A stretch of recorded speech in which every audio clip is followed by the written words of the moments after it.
अस्सलामुअलैकुम, welcome to in fact. Abdul मजीद साजिद के साथ मैं हूं आमना ताहिर। सर सब, कल का दिन बहुत अहम था। पाकिस्तान के लिए 25 करोड़ अवाम के लिए बजट पेश किया गया है और कल आपकी गैर मौजूदगी ने प्रोग्राम को काफ़ी मुतासर किया है। तो आज बजट के ऊपर आपसे तज्जिया हमने सबसे पहले यही लेना है कि टैक्स के हवाले से गरीब आवाम को, सरकारी मुलाजमीन को, मिडिल क्लास को क्या आप समझते हैं कि रिलीफ मिला है? नहीं मिला। हम्म। रिलीफ मिला तो अशराफिया को मिला। हम्म। और बजट के बारे में बड़े तबसरे हो रहे हैं। एक तबसरा मुझे बड़ा अच्छा लगा है क्या? कि बजट बिल्कुल सादा है। हाँ। तुम खाओ, तुम कमाओ, अच्छा, हम खाएं। खाएं। ये बेहतरीन तबसरा है, बड़ा शानदार तबसरा, 4-5 अल्फाज में ये बिल्कुल। तबसरा। इसमें सिर्फ और सिर्फ जो है ना, जिनको कहते थे ना कि हम एक तो पहले ये बातें होती थी ना कि हम ये अखराजात कम कर लेंगे, किफ़ायत शुमारी की आला एक विजन मिसाल पेश किया गया था ना वियन आवाम था। के सामने। और वो जनाब वो सारे वियन पता नहीं कहाँ के हाँ। कहाँ, बजट में कोई चीज़ नहीं नजर आई। और मैं इनका हालांकि फ़ैन हूँ वज़ीर ख़जाना औरंगज़ेब साहब का। कुछ मुझे लगा था कि एक मुश्किल वक्त में उन्होंने बाकी जो भी एक साल गुजरा है उसमें उन्होंने कुछ इसको चीज़ों को वाकई बहुत बुरे हालात थे। जो भी उसका जिम्मेदार है, चाहे यही जिम्मेदार थे, यही थे उस वक्त भी 1.5 साल जी। जो एक इंटरम पीरियड था, इंटरम तो नहीं था, रिजीम चेंज जो था उसके बाद इंटरम में भी यही थे, यही टीम थी, ये टीम अभी भी उसी में। तो यूं अगर देखें तो वैसे तो इनको 3 साल का अरसा हो गया हाँ। हुकूमत में। चलें फिर वजीर खजाना साहब जो है ना वो आए, वो बाहर से हैं, वो पाकिस्तान के नहीं हैं, वो पाकिस्तान में जॉब करते हैं, उनकी शहरियत बाहर की है। सिर्फ एक मुझे जुमला मोतरज़ा के तौर पे एक लाइन ऐड कर लेने दें, फिर हम इसी पे आ जाते हैं। हाँ। कि बदकिस्मती ये है कि वजीर खजाना हमारे पाकिस्तान में बाहर से ही आए हैं। वो शौकत अजीज हों, वो सरताज अजीज साहब भी आए थे जी, बड़े बड़े आए हैं, डॉक्टर महबूब अल हक भी, मतलब ये सारे बाहर से आए। इनको मैं कहता हूँ क्या लगे पाकिस्तान से, इनको क्या पाकिस्तान के मसाइल से लगे। अच्छा, अब मुझे थोड़े से वो बड़ा बड़ा ना ताज्जुब हुआ है उनकी बॉडी लैंग्वेज देख के। उन्होंने इंटरव्यूज भी दिए हैं मुख्तलिफ चैनल्स को, उन्होंने प्रेस कॉन्फ्रेंस से भी जनाब गुफ्तगू की है। तो मैं उनकी बॉडी लैंग्वेज देखें, हम तो ऑब्जर्व करते हैं ना, ऑब्जर्वर हैं ऑब्वियसली, तो वो उनकी बॉडी लैंग्वेज बड़ी अजीब व गरीब मैसेज दे रही है। पता नहीं, जैसे कोई वो या तो अगले साल तक वो वजीर खजाना नहीं रहेंगे। अच्छा। उनको लग रहा है कि ये चीजें जो भी हो रही हैं, जो करवाई जा रही हैं, या उन्होंने की हैं, लेट्स सपोज जो भी हुआ है। वैसे तो बजट का एक पूरा तरीक़ेकार होता है, महीनों पहले से बजट तैयार हो रहा होता है, हर डिपार्टमेंट से, हर महकमे से सर्वेज भिजवाते हैं, वो वापस आते हैं, इनके अखराजात कितने हैं, इनको बजट कितना एनुअल चाहिए, ज़्यादा चाहिए, कम चाहिए, उसका फिर एक जायज़ा होता है, वो कमेटी है, फिर ज़ाहिर है वो एक वो इकनॉमिक कौंसिल है, उसमें जाता है, फिर वहाँ से वफाकी काबीना अप्रूव करती है, फिर उसके बाद फाइनली जो है ना वो यहाँ कौमी असम्बली में पेश होता है, और फिर रस्मन जनाब सेनेट में भी पेश होता है। बिल्कुल। यहाँ से पास भी हो जाना है, वहाँ से पास भी हो जाना है, और फिर सदर मुमलिकत ने उस पर दस्तखत फरमा देने हैं, बजट पास हो जाए। खैर ये अभी तो प्रोसीजर चल रहा है, अभी कई चीज़ें इसमें चेंज भी होनी है। अभी ये फाइनल होते होते इसको कुछ जो टाइम लग जाता है, जून के कुछ जो दिन होते हैं वो लग जाते हैं। वापस आते हैं बजट में, आम आदमी को तो खैर कुछ नहीं मिला सिवाय उसको महंगाई के। लेकिन वज़ीर खजाना तो कह रहे हैं कि कोशिश तो हमारी यही थी कि तनख्वाहदार तबके को हम रिलीफ दें। हाँ, तो वो क्या रिलीफ दिया है? वो तनख्वाहदार तबके जो 600 अरब रुपए का, जिसने टैक्स सबसे ज्यादा अदा किया, हर शोबे, हर बड़ी बड़ी इंडस्ट्री, हर इंडस्ट्रियलिस्ट, और जितने भी बड़े बड़े मगरमच्छ कह सकते हैं, उनसे ज्यादा। और जो आप देखें ना सनतकार हैं, जो इतना कमाते हैं, जो दरामदात करते हैं, बरामदात करते हैं, तबका वो 65 अरब रुपया उसने बजट दिया, वो टैक्स दिया। अब ये इतना ह्यूज डिफरेंस, जमीनों आसमान का बोध है। हाँ। फर्क है।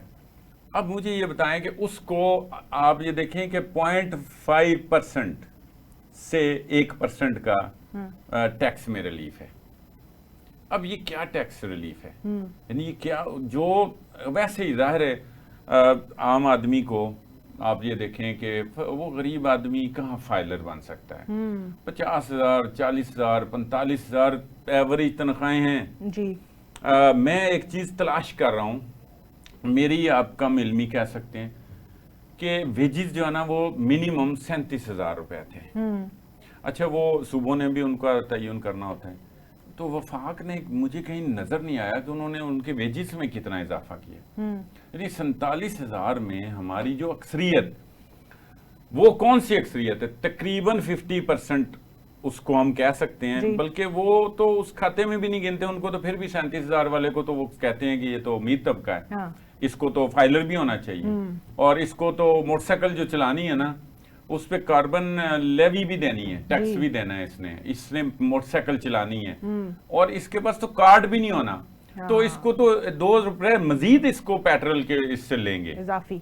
ये है बजट ना। हाँ। कि तुम कमाओ हम खाएं, और दूसरी तरफ अशराफिया का ये हाल है कि उनको इतने बड़े दावों के बाद मगरमच्छों को उनको रिलीफ दिया है, उल्टा गरीब आवाम को कोई रिलीफ नहीं दिया।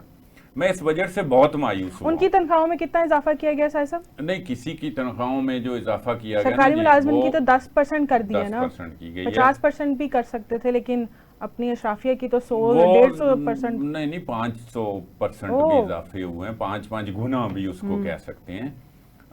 2.5 लाख तनख्वाह थी जी, स्पीकर की, डिप्टी स्पीकर की, चेयरमैन सेनेट की, डिप्टी चेयरमैन सेनेट की, और उसमें जंप कैसे लगा, वो 21-22 लाख रुपया हो जी, नहीं को 20 लाख तकरीबन इजाफा हुआ है।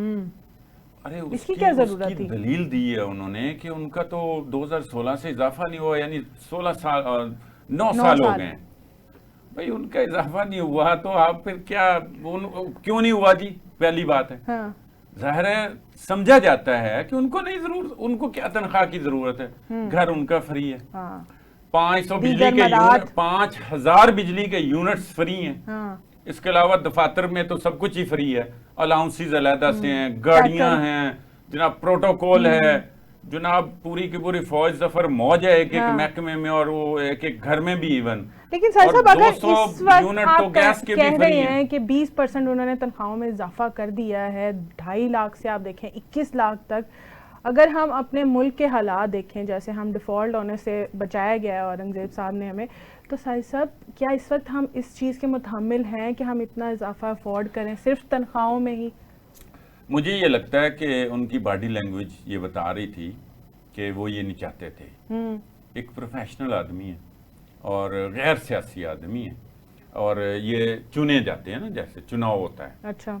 इनका भी चुनाव हुआ था, मोहसिन नकवी साहब का भी चुनाव हुआ था, जनाब फैसल वाउडा साहब का भी चुनाव हुआ था, और एक वजीर आजम, अबूरी वजीर आजम भी रहे हैं जनाब अनवारुल हक काकड़ साहब, जो अभी भी मेरे पिछले इस्लामाबाद दौरे में जब मैं वो पार्लियामेंट लॉजेस में गया, हाँ। तो मुझे पता लगा कि ये काकड़ साहब की रिहाइशगाह है। अच्छा। और उन्होंने जाते जाते अपने लिए वो ट्रांसफर करके रख ली। जब वो अबूरी वजीर आजम थे तो वो रह रहे थे, जब वो वजीर आजम नहीं तो भाई छोड़ दें जी, ठीक है ना। हाँ। वो फिर सेनेटर सारों को तो नहीं मिल रही ना, जो अभी सेनेटर बने हैं, तो वो उन्होंने अपने कोई जायज नाजायज जो भी इख्तियारात थे उसके तहत उन्होंने अपने नाम जो है ना वो अलाट की हुई है जगह, आज भी है उनके पास, जो मैं देख के आया हूँ अपनी आंखों से, और इस पे तो कोई दूसरी राय नहीं हो सकती। तो ये गैर सियासी लोगों का एक जो चुनाव हुआ है ना, ये जाहिर है कहाँ से होता है सबको पता है, अब मैं इससे ज्यादा तो नहीं बात कर सकता।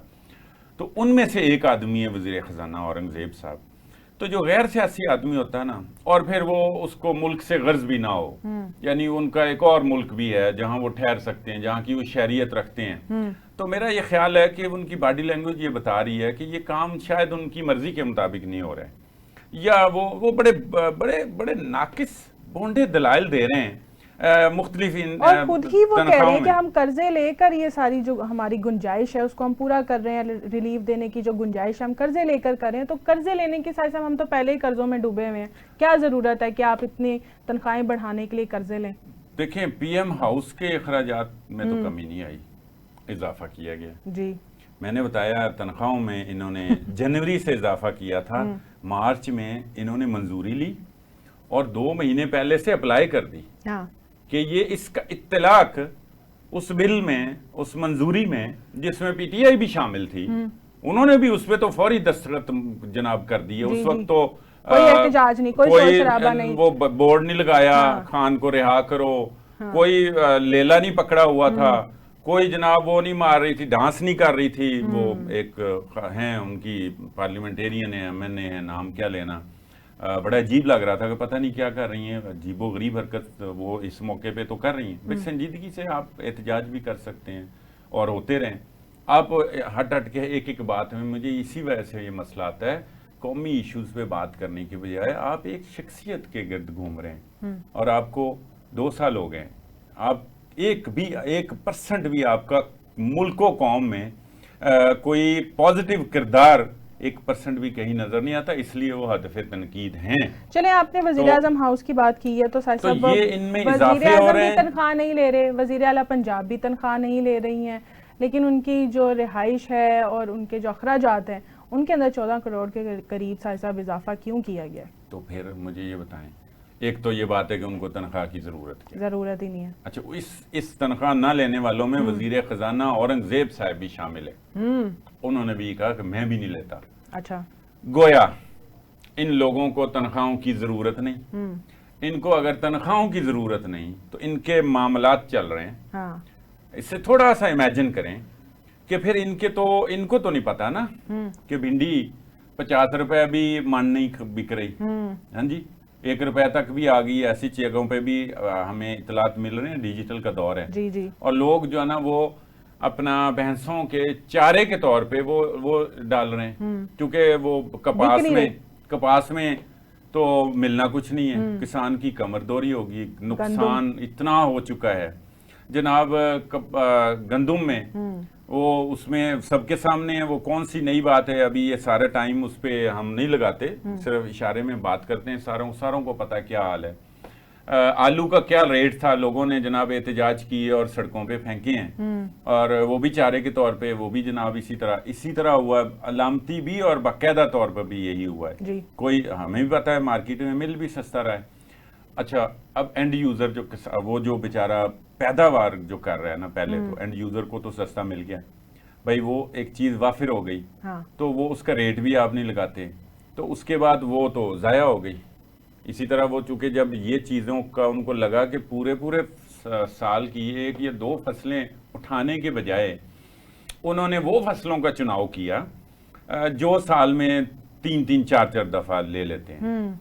अच्छा, उसका भी रेट कोई नहीं है, यानी जो मुल्क जरी है उसमें तो कोई किसी किस्म का किसान को कोई रिलीफ नहीं दिया, किसान को कोई रिलीफ नहीं। वो जो ट्रैक्टर बेचारा खरीदता है उसमें मजीद टैक्स लग गया है, हाँ। उसकी जरूरत है एक वो। अच्छा, सोलर लगा रहे थे लोग और हुकूमत ने भी कुछ लगा दिए थे सोलर। अच्छा, उसका नुकसान भी ये हुआ कि लोगों ने मतलब दबा के अब चलाने शुरू किए जहां ये सब्सिडी के तहत मिल रहे थे। अब सोलर की जो दरामदात है उसका जनाब 18% उस पर टैक्स लगा दिया, हाँ।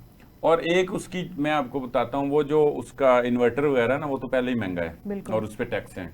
जो ये प्लेट थी ये टैक्स फ्री थी जी, ये एक दुनिया का एक ग्रीन प्रोजेक्ट था, उसके तहत ये आ रही थी।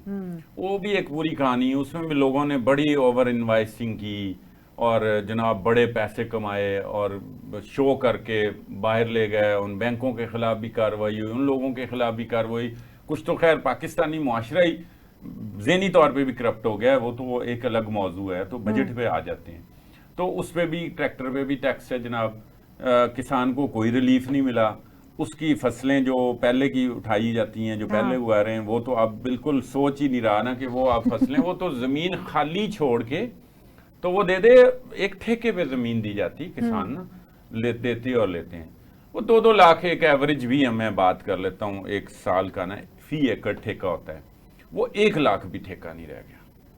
यानी वो उसको तो अब किसी भी तरह कोई फायदा नहीं है। ज़राई मुल्क है, ज़राअत भी तो ये मैं सारी बात बता रहा हूँ। मैं आपको बताऊँ, मैं ऑनलाइन शॉपिंग पे भी, यानी ये गरीब बात करें ना, गरीब की कोई थोड़ी सी अगर वो शॉपिंग कर ले, खरीद लेना, हाँ। उसको भी 18% टैक्स देना पड़ेगा। चले, अब मुलाजमत की तो साइज सब कर ली है हमने बात, लेकिन उसके बाद जो पेंशन आ रही है उसके ऊपर आप बताएं। अब आप देखें वो पेंशनर का, हाँ, अब अगर वो वफात पा जाता है पेंशनर, वो जिस मर्जी उम्र का है, उसके बच्चे जिस मर्जी उम्र के हैं, फर्ज कर लें वो अर्ली एज में जॉब शुरू कर देता है स्टार्ट में, और वो एक 25 साल की जो भी एक खास जो भी लिमिट है उसमें रिटायर हो जाता है। अब उसके बच्चे चाहे 10 साल के हैं, 5 साल के भी हैं, हाँ, कितने भी हो सकते हैं ना, जब बड़े भी हो सकते हैं, छोटे भी हो सकते हैं, वो जनाब अब 10 साल तक उनको पेंशन मिलेगी बस, और उसके बाद नहीं मिलेगी। उसके बाद नहीं मिलेगी। ये वजीर खजाना मुझे वो औरंगजेब नहीं लग रहे, हाँ, जिन्होंने ये बजट दिया ना। ये या तो इनके अंदर वो जो किसी और मुल्क की शहरियत है वो रूह जाग गई है, या फिर वो अपना माफी ज़मीर नहीं बयान कर सके।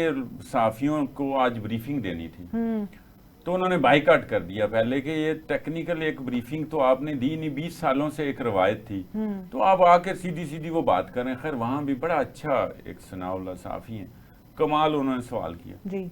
उन्होंने कहा कि आप इतने दावे करते रहें, आप जो साइकिल चलाने वाला है हाँ। उसकी तो आप सिम बंद कर रहे हैं। मैंने सुनी, मैं मुतासर हुआ, बड़ा अच्छा सवाल है, अभी मैं सुन के आ रहा हूं।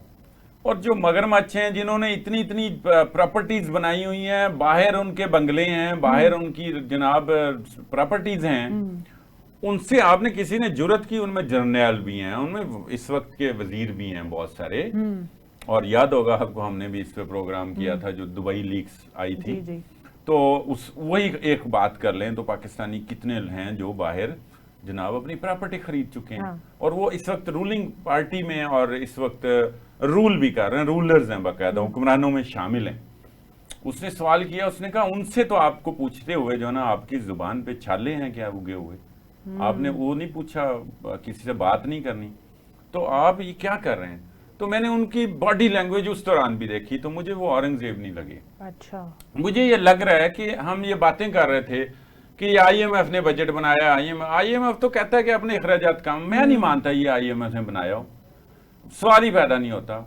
वो आपको स्ट्रक्चरल रिफॉर्म्स की बात करता है, आपने कहाँ की हाँ। आपने वो तो कहते हैं इशराफियों से आप टैक्स लें, उनके अखराजात कम करें। तो नहीं लिया आपने, तो प्रॉपर्टी वालों को दूसरा इशराफिया देखें हाँ। प्रॉपर्टी माफिया को तो आपने टैक्स कम कर दिया। भाई वो तो पहले ही माफिया है पूरा, उनको तो मतलब जरूरत है कि उनको आप टैक्स और उसको टैक्स नेट में लाएं, या उनको आप लाएं ना जी, पता चले ना।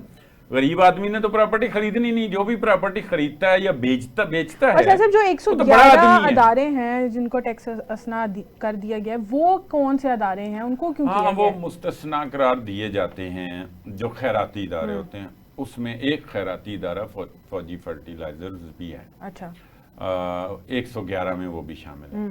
और वो पाकिस्तान में वो 111 को इन्होंने टैक्स से इस्तिस्ना करार दे दिया है। अच्छा। कि ये टैक्स नहीं देंगे, चूंकि ये खैराती इदारे हैं जिनमें फौजी फर्टिलाइजर्स भी है।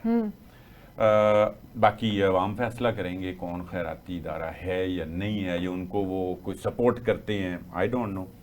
तो वो साथ उन्होंने कहा कि ये दुनिया भर में, इसका भी जवाब दिया वजीर खजाना साहब ने, उन्होंने कहा कि दुनिया भर में जो खैराती इदारों की बात कर रहे हैं, इसमें फौजी फर्टिलाइजर भी है, तो इनको हम जो है ना इनसे टैक्स नहीं लेते।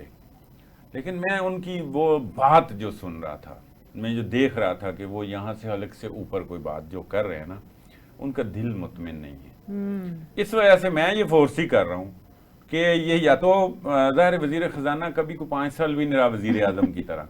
मुझे भी ये लगता है कि इस बजट के बाद ना मैं खुद भी मायूस हूँ, और मुझे लगता है वो खुद भी मायूस है। उनको पता लग जाएगा कि वो नहीं चला सकते। टैक्स के ऊपर तो हमने बात कर ली है, ज़राअत के ऊपर भी आपने बात की है, लेकिन तालीम जो हमारे मुल्क का सबसे मेन एक समझ लें सेक्टर है, उसके ऊपर कितनी क्या बजट रखा गया है। उसके अलावा बिजली सेक्टर के अंदर महंगाई कितनी कम की गई है आवाम के लिए, वो भी हमें बताएं। अच्छा, वो देखें, बिजली का तो खैर कोई आप ना सोचें, मतलब फिर से एहतजाज होंगे। नहीं, वो वापस ले लिया है, जो सरचार्ज लगाना था वो अभी नहीं लग रहा।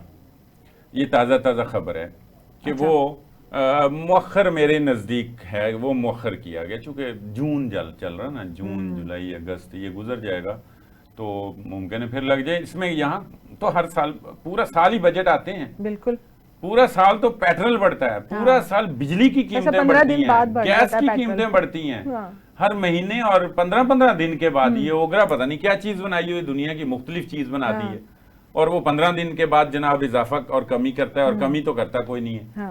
तो ये वो मुल्क है और ये वो अजीबो गरीब मखलूक है कि जो पूरा साल बजट देती है। तो अब वो प्रेशर के नतीजे में कुछ चीजें वो मौखर कर रहे हैं या नहीं भी कर रहे, फर्ज कर लें, तो वो आप क्या समझते हैं कि जो अभी बजट में नहीं लगना था वो अगले महीने नहीं लग सकता, तो उससे अगले महीने नहीं लग जाएगा। लगते हैं ना, मुख्तलिफ किस्म के टैक्सेस लगा के, और बिजली की जो बुनियादी रेट है उसमें भी इजाफा करके, तो पूरा साल तो हम बिजली के बिल इजाफी हर महीने इजाफा दे रहे हैं, बिल्कुल, और बढ़ता चला जा रहा, गैस भी बढ़ती चली जा रही है, पानी का बिल आने लग गया है, और बड़ी बड़ी चीजें शामिल हो गई हैं जनाब। और एक गरीब आदमी बैंक के पास से भी गुजर जाए तो उसकी जेब से टैक्स निकलेगा। सही सब लगता तो अब यही है कि सबको फाइलर होना पड़ेगा। मजीद इसके ऊपर बात करेंगे, लेकिन एक शॉर्ट ब्रेक के बाद। नाज़रीन हमारे साथ रहिए। इनफैक्ट मैं एक बार फिर से खुशामदीद नाज़रीन, इस वक्त हमें ज्वाइन कर रहे हैं मियाँ अबूज़र शाद साहब, सदर हैं लाहौर चैम्बर ऑफ कॉमर्स के। अबूज़र साहब, आपको प्रोग्राम के अंदर खुशामदीद कहेंगे। सर, 2025-26 का बजट पेश कर दिया गया है, क्या कहेंगे इस हवाले से, क्योंकि कहा यह जा रहा है कि तनख्वाहदार तबका और अवाम जो है उसको रिलीफ देने की कोशिश की गई है। बहुत शुक्रिया जी, बात आपकी बिल्कुल ठीक है, आप सही कह रही हैं। देखें, पिछले साल 2 साल पहले बजट 8,000 का था, वो हमने पूरा कर दिया। 13,000 का था, उसकी जगह 11,500 अरब पूरा हो गया। मगर मेरा एक क्वेश्चन गवर्नमेंट से है कि government 10 crore 53 lakh account holder हैं बैंकों में। ये 55 बैंकों में अकाउंट होल्डर मौजूद हैं, और स्टेट बैंक और एपीआर तीनों एक पेज पे बैठ जाएं तो 1.5 करोड़ से 2 करोड़ लोग नए टैक्स पेयर आपको वहीं से मिल जाएंगे। अच्छा। आप ये काम क्यों नहीं कर रहे? नंबर 1। नंबर 2, बजट तो होता है अल्फाज का हेर फेर। ये तो जल्जला आने के बाद पता चलता है कि जल्जले के क्या क्या नुकसान हुए हैं। बज़ाहिर तो देखिए, आपने तो सबसे बड़ा जुल्म किया है कि आईपीपीज के 24,000 अरब रुपया आईपीपीज को हमसे कर चुकी है ये गरीब अवाम जो रात को रोटी नहीं खा सकती।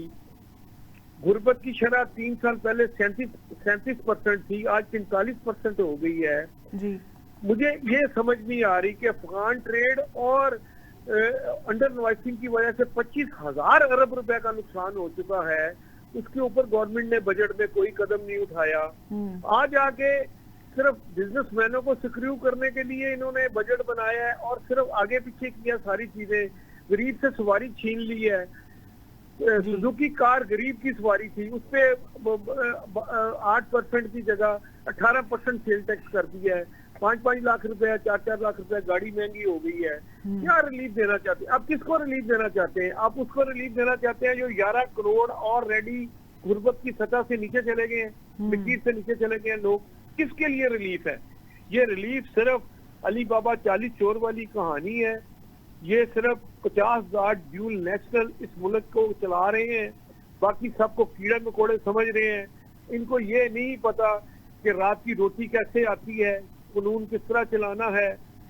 30-30 साल से मुकदमे लोगों के पेंडिंग पड़े हैं। अब क्या कानून साजी की है कि किस चीज से आपने कानून बना लिया है?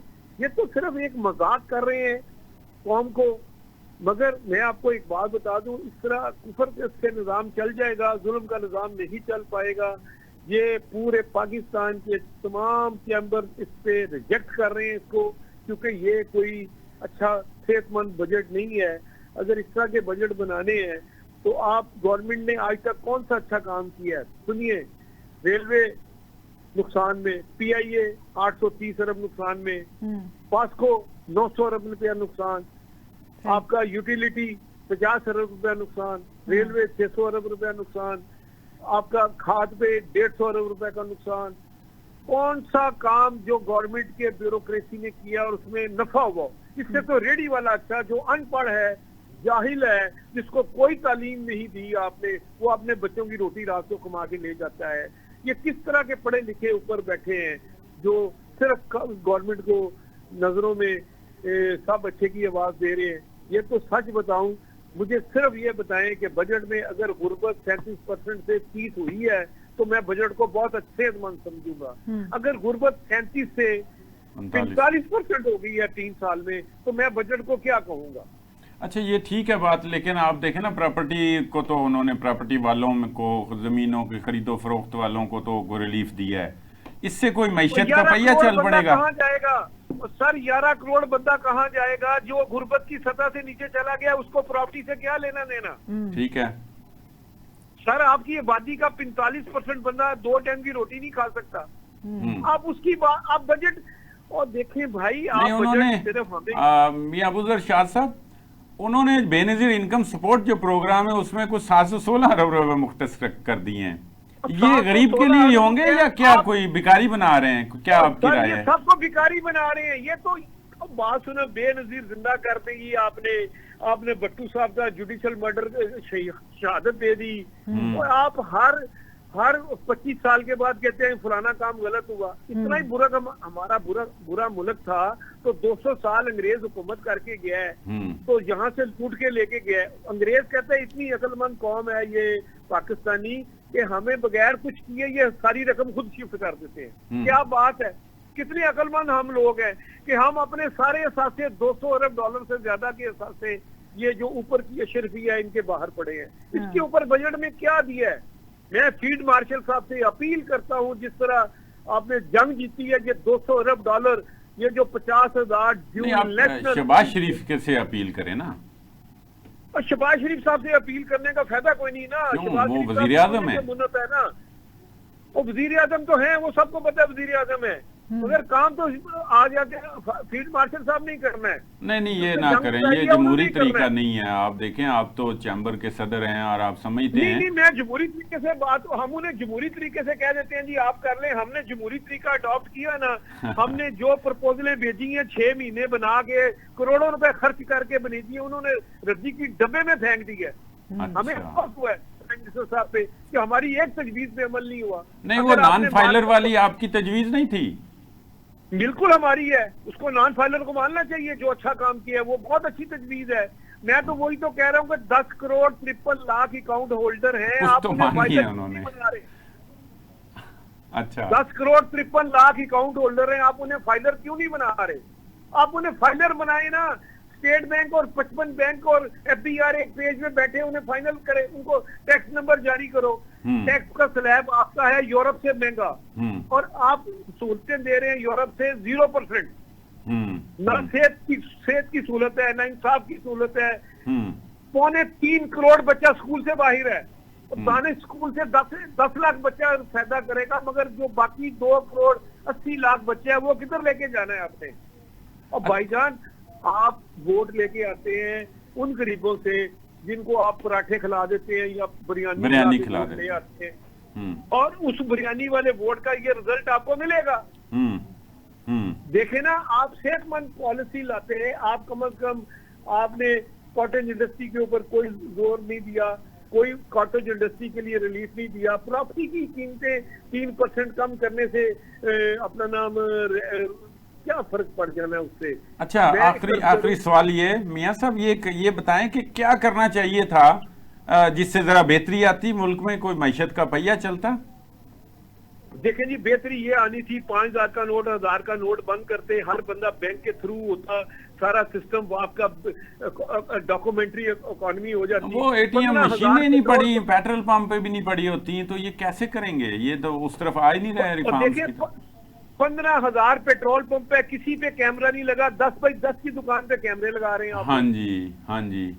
देखिए ना, आप देखें, अगर मुशावरत करते तो मैं सबसे पहले कहता जी वहां लगाएं, फिर उसके बाद मैं कहता ये डॉक्टर जो करोड़ों रुपए महीने के कमा रहे हैं उनके ऊपर कैमरे लगाते। और देखा मेरा सब कहने का कि आपने क्या, देखिए बात ये है कि अगर ये देखिए, हम लोग इलेक्टेड लोग हैं, हम सिलेक्टेड नहीं है। लाहौर चैम्बर का मैं पहला प्रेसिडेंट हूँ जो इलेक्ट होके आया हूँ, सिलेक्ट होके नहीं आया। नहीं, वो पहले तो एक आपका अलायंस था ना, वो उसमें आपस में बारियां लगी हुई थी, आपने चले वो तोड़ा है। हाँ, ठीक है, हमने बारियां तोड़ दी है, हाँ, हमने ठीक है। बारियां तोड़ दी है। हाँ, हमने अल्लाह का शुक्र है कि हमने सब अच्छे की आवाज नहीं निकाली, हमने गरीब की आवाज उठाई है कि ये काम गलत है, इसको ना करें।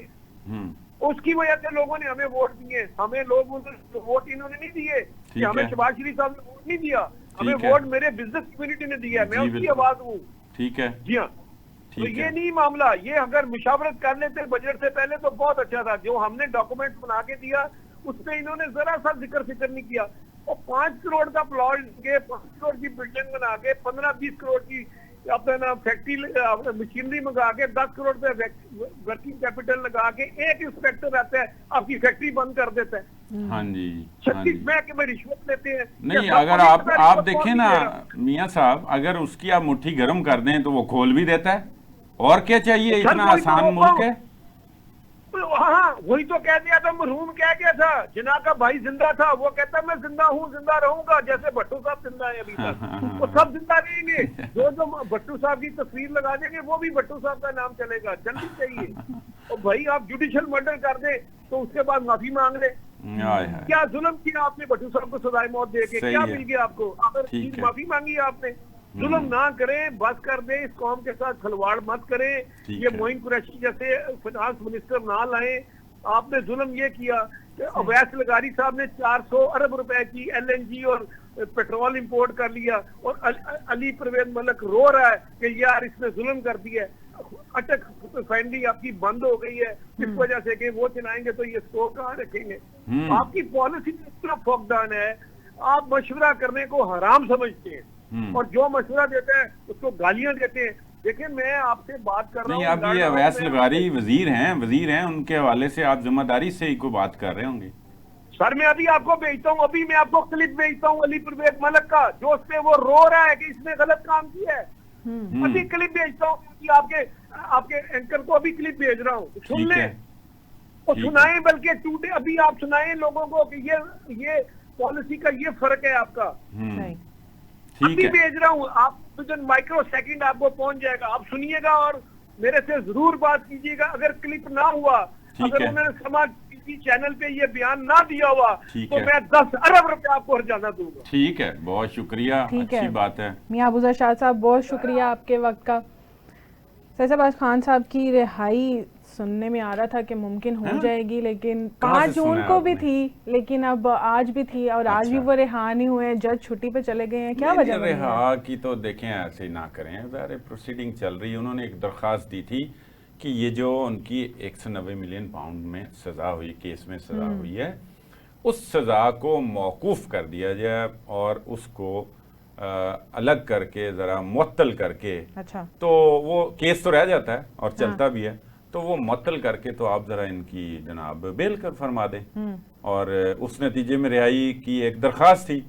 उस दरख्वास्त का ये कि जी 5 जून को रिहा हो रहे हैं, 5 जून नहीं करें, ऐसे तो नहीं है। मतलब अब तो खान की रिहाई जो है फिर आज चली गई। अब पहले वो जनाब बगैर सुने सुनाए वो उन्होंने नैब की उसकी दरख्वास्त पे तारीख डाल दी, और अब ये कि जज साहब नहीं थे।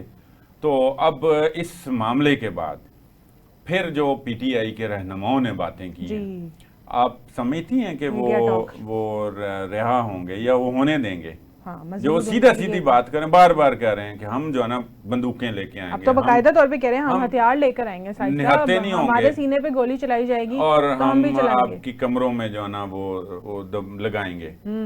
पता नहीं क्या बात कर रहे हैं, किसको कह रहे हैं, ये किसको कह रहे हैं, क्या मकसद है ये धमकाने का, करने का, या कहीं खान साहब खुदा न खास्ता या खुशकिस्मती से जो भी उनकी नजर में बात कर रहा हूँ वो रिहाई ना हो जाए तो इनके सारा जो गुलशन का कारोबार है वो बंद हो जाएगा। अब जैसे वो वो अयास सलीम सवाती हैं, स्पीकर हैं इनके KP में, इन्हीं के, तो उनको कहा कि जी आप इस्तीफा दे दें। खान साहब ने जो है ना वो क्या कहा है, आप इस्तीफा दे दें। उन्होंने कहा मैं कैसे आपकी बात मान लूं, मुझे खान साहब कहेंगे तो मैं कर लूंगा, मैं मुलाकात भी नहीं करवाई जा रही, मैं जरा कंफर्म कर लेता हूँ। तो वो मुलाकात के लिए उनका नाम था तो मुलाकात भी नहीं हुई। भाई ये अली अमीन गंडापुर है, अली बिन गंडापुर के ऊपर तो खुद पीटीआई के लोग अब ये शक ही नहीं करते कि वो कहाँ खेल रहे हैं। अच्छा। अब शक नहीं रह गया, यकीन है। अब यकीन पे बदल गई है सूरत हाल। लेकिन सर साहब, जिस तरह की उन्होंने आज गुफ्तगू की है, कि आप समझते हैं कि एक सूबे के जो सीएम हैं उसको इस तरह की बातें करनी चाहिए? और इसके बाद अगर हम ये देखें तो खान की रिहाई अब इसके बाद तो नहीं लगता कि मुमकिन बज़ाहिर होगी। देखें, ना तो कोई तहरीक चलनी है, ऐसे हाँ। भड़के हैं और पता नहीं एक और 9 मई की धमकियां दी जा रही हैं। धमकियां हैं, ये गलत बात है ना। ये क्या आप एक तरफ कानून की बात कर रहे हैं और आप अमल दरामद नहीं कर रहे हैं। आप एक छोटा सा पीपल्स पार्टी एक एहतजाज करने आ रही है कि जी ये करप्शन की है, जिसको आप भी मानते हैं कि हाँ जी ये हुई है करप्शन, वो जो कोहिस्तान वाला स्कैंडल है, तो वो जनाब 40 अरब रुपए का स्कैंडल है। उस पे वो एहतजाज करने आते हैं तो आप तो आंसू गैस और जनाब शेलिंग करते हैं। और आप अपने लिए कह रहे हैं कि हम निहत्ते नहीं आएंगे, हम गोलियां लेके आए, हम बंदूकें लेके आएंगे। मतलब हमें कुछ ना कहा बड़ी जाए, कंफ्यूज कौम पहले है। ही डरा रहे हैं कि या ये किसी प्लान के तहत किया जा रहा है और वो प्लान मतलब ये है कि खान साहब को रिहा ना होने दें। हाँ।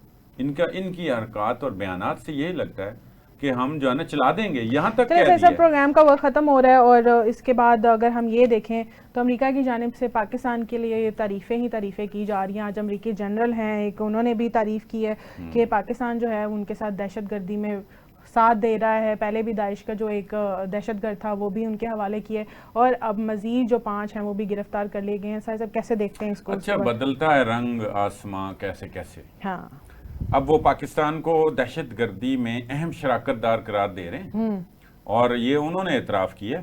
अरे इससे पहले तो खुद जनाब डोनाल्ड ट्रंप भी कर चुके हैं एतराफ़ कि पाकिस्तान जो है ना बड़ा अच्छा उसने काम किया। और उसने वो जाफिर जो था जिसकी आप बात करें जो हवाले किया, तो उसको तो बाकायदा उन्होंने अपनी विक्ट्री क्लेम की थी।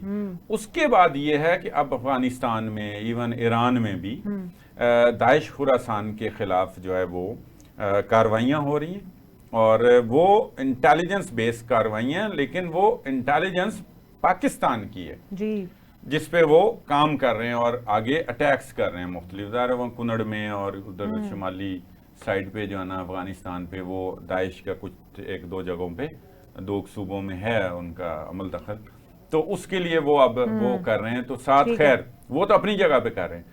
अमेरिका का ये एतराफ़ करना, ये वही कह सकता हूँ कि बदलता है रंग आसमां कैसे कैसे। अब वो पाकिस्तान की तारीफ कर रहे हैं, अब पता नहीं, अल्लाह खैर करे इसमें से क्या बरामद होना है। चलें साहब, वो तो हम देख ही लेंगे, लेकिन इंडिया को जो एक झटका लगा है वो भी काफ़ी है। आपका बहुत शुक्रिया। नाज़रीन, इसी के साथ हमें दीजिए इजाज़त। अल्लाह हाफ़िज़।